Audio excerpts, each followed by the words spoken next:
বিশ্বমানের থার্মিক্স রড। সালাম স্টিল থার্মিক্স, দেশের একমাত্র থার্মিক্স রড।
সাবেক শিক্ষামন্ত্রী দীপু মনি এবং সাবেক এমপি আরিফ খান জয় দুইজনকে বিজ্ঞ আদালতে আজকে হাজির করা হয় এবং এই মামলায় হাজির করে তদন্তকারী কর্মকর্তা এই দুই আসামির বিরুদ্ধে 10 দিনের রিমান্ড প্রার্থনা করেন এবং এই 10 দিনের রিমান্ড প্রার্থনায়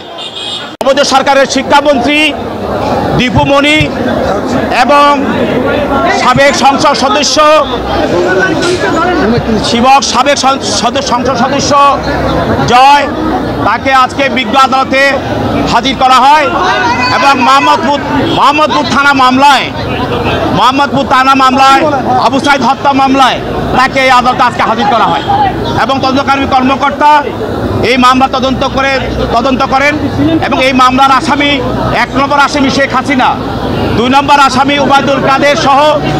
আরও স্বরাষ্ট্রমন্ত্রী সহ অনেক আসামি এই মামলায় আপনারা জানেন 19 তারিখে আবু সাইদকে হত্যা করা হয়। তদন্তকারী কর্মকর্তার এই আবেদনের প্রেক্ষিতে বিজ্ঞ আদালত মামলার গুণাগুণ পিটিশনের গুণাগুণ বিশ্লেষণ করে এবং মামলার গুণাগুণ বিশ্লেষণ করে 1 নম্বর আসামি দীপু মনিকে 4 দিনের রিমান্ড মঞ্জুর করেন এবং আরিফুল ইসলাম জয়কে 5 দিনের রিমান্ড মঞ্জুর করেন এবং আসামি পক্ষে একজন আইনজীবী উপস্থিত ছিলেন, অ্যাডভোকেট আতাউর রহমান আসামি পক্ষে আইনজীবী। তিনি এই মামলার আসামিদের পক্ষে রিমান্ড বাতিল পূর্বক জামিনের প্রার্থনা করেন। বিজ্ঞ আদালত দুই পক্ষের শুনানির পর এই আসামিদেরকে রিমান্ড মঞ্জুর করেন এবং